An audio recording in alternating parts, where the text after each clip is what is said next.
Hello everybody, this is Sebastian Furtado and welcome. I tried multiple times to put out a video in the last few weeks since that a little short, but my health, as you can probably tell, hasn't been totally back to normal. It's been like a roller coaster, ups and downs. I get better and then I don't. Plus the fact that I was on a trip, it was a long trip. I wanted to make videos while I was on this trip as well, but it didn't happen. But everything has been good except for this. I'm gonna go to the doctor soon to guess I'm gonna be getting some antibiotics because it's just not going away. But I can smell a little bit. So and I've been really desiring to put out a video. So today, as soon as I woke up, I came here and I looked and I said, well, this is the one. So today I'm talking about Bois Dormant from Celine. And as you can tell, this one is quite full because I had it, but it was sealed. I hadn't opened it because I used a really large decant my friend gave me. So I'd say, yeah, I have to get this because I really enjoyed this perfume. And let's spray.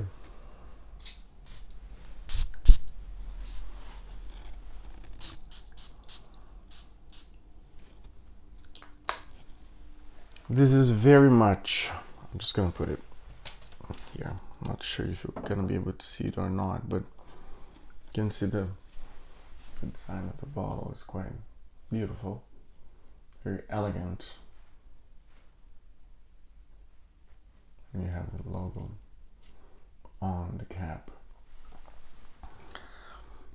I really like this perfume. It's a very soft and powdery wood.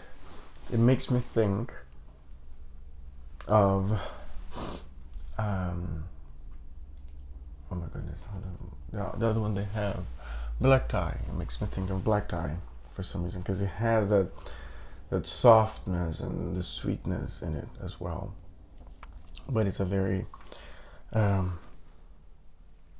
there's also a hint of citrus in the opening,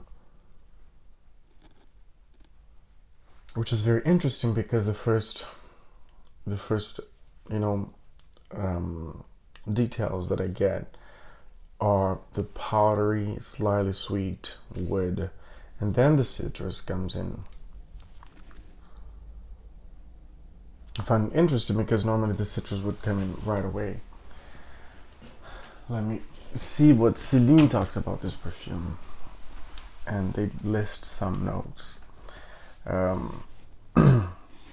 believe I have mentioned this before, but Limaine, I believe that's how I pronounce his name, or not 100% sure, but Limaine, he is in the head of Celine, and he is behind this collection as the mind behind it, and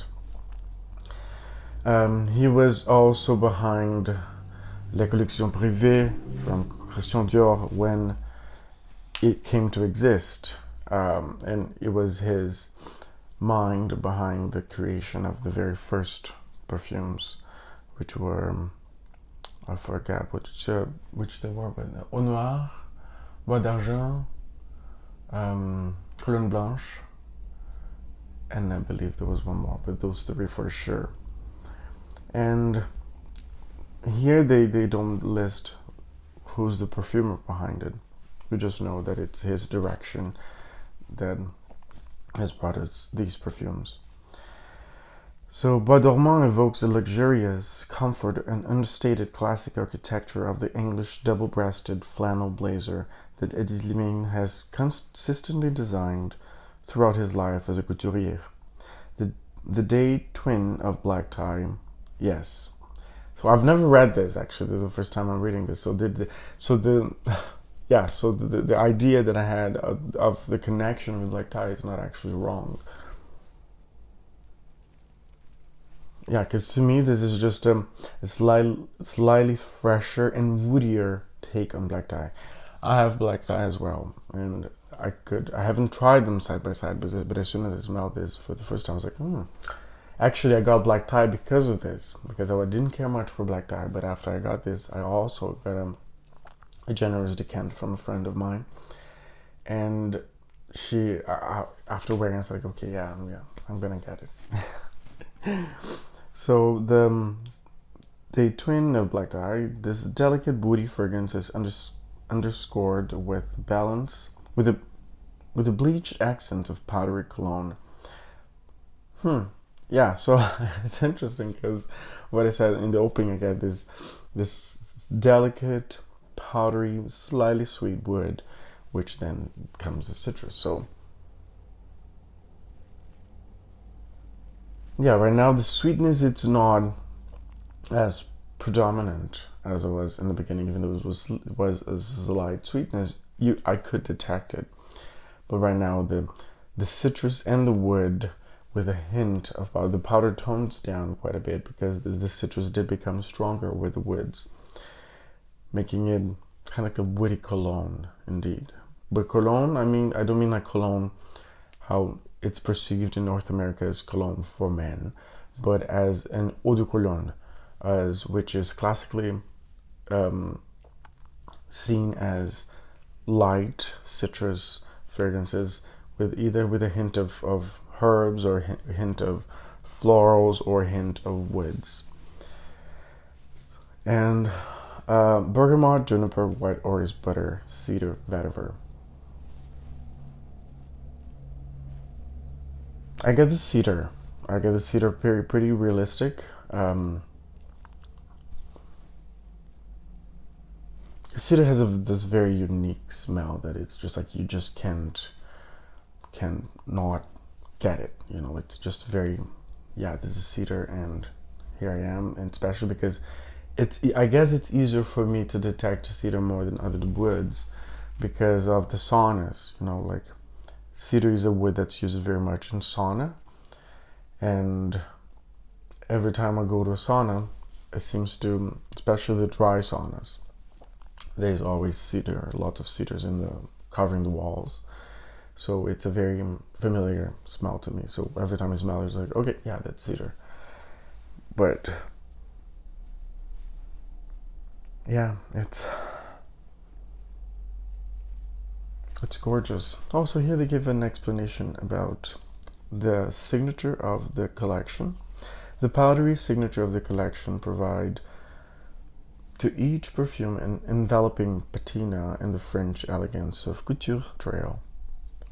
Doesn't really say much, but yes, I have noticed that at least all the perfumes that I have 6 from this collection, they all have this powdery touch, which I appreciate very much. None of them are loud, none of them are crazy, none of them are super long lasting, which I appreciate in my perfumes. And the bottle, topped with a black lacquered cap and adorned with 17th century white moldings. The Celine bottle in massive glass affirms its modernist lines and Art Deco fluting. The Maison's emblem, the Triomphe, is engraved on the top of the cap. The perfume box adorned in paper with a green poodle, blah blah blah. Yeah, it's a very, really. When did this come out? Actually, I forgot to get that info. This came out in 2022, so 2 years ago. Yes, it's not overly floral to me. It's not overly sweet, and the name is very clever. Bois Dormant means sleeping wood. It's very apt to it because it's a very soft wood, and it gives that feeling of comfort and of enveloped something. It's just very comforting wood, which was one of the reasons why I got this, because I don't think I have really any perfumes in my collection that smell like this. It's a very enveloping kind of scent, woody. The one that I would say would come to the same realm would be Tam Dao by Diptyque, especially the Eau de Parfum, because it is a little bit creamier, a little bit softer, but it's still not the same in terms of scent profile. So I get a little bit of cedar in Tam Dao too, but that's it. Everything else is slightly different. But this is it's a very good comforting scent, and for a day like this, we had snow yesterday all day, so everything is white. So this perfume picked me today, it chose me. And that's why I had to talk about it. And I really enjoy it. Longevity, depending how much I spray, it lasts, you know, a good 5, 6, 8 hours. But if I spray just a couple, it's not like most of the Celine perfumes. They don't over project, they don't diffuse a whole lot. But if you spray more, yes, they will diffuse a little bit more. But sorry for this. Yeah, I guess it has a moderate longevity. And sillage, it's not great, but if you spray more, you will get a little bit more. And so this is Bois Dormant from Celine. I hope you enjoyed it. Thank you for spending your time with me. Thank you for watching. I really appreciate it. I hope you have a wonderful time wherever you are in the world. Bye bye.